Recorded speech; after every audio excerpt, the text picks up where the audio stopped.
Currently, Chairperson Patrick Swartz and Deputy Chairperson Lishen Ramakutla serve on full-time contracts, while other board members are appointed for 3 years on a part-time basis.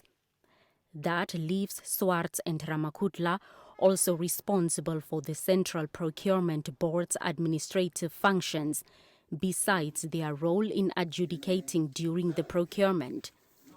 Now the Procurement Policy Unit under the Finance Ministry is proposing a separation of these functions and for a Chief Executive Officer to be appointed as it reviews governance issues at the Central Procurement Board. That's why you will see that if the board itself as an entity needs to procure, and if they are going to procure above their threshold, it means it has to go to the external governance board. Now, the chairperson of the Central Procurement Board is deemed to be the accounting officer. And if such bid or such procurement now needs the recommendation of him to the board, and he is going to sit again at the board as the chairperson. So there is a need to separate them.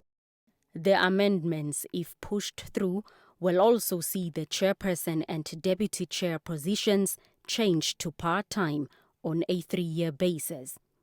Swartz and Ramakutla's terms end next year. The amendments further seek to strengthen the review panel's work. At present, that panel does not have any power to set aside a decision or action by the chairperson, which the Finance Ministry believes may go contrary to the proper procedure during the bidding process. The panel currently must rely on a High Court decision for such a veto, which has led to its work coming under fierce criticism from complainants. What should be the ideal position is that, irrespective of what the public entity has done, whether they've signed this award to a particular bidder, which the review panel finds not to be in line with the Procurement Act, such a decision should be stopped by the review panel, and that will give an effective remedy to a bidder or anyone that has laid a complaint. The Procurement Policy Unit has started soliciting public input on the proposed amendments.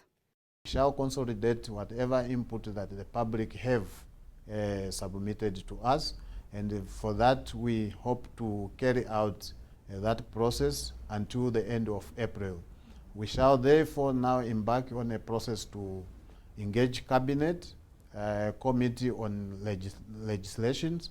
Thereafter, we will as well move to consult with our sister ministries, such as the Ministry of Justice, in order to have to look at the current proposed amendment bill. We envisage to see this process up until the end of October. We must have a draft that we shall submit to Parliament for consideration. Since its enactment, the Act has been clouded with charges of its limitations relating to its implementation.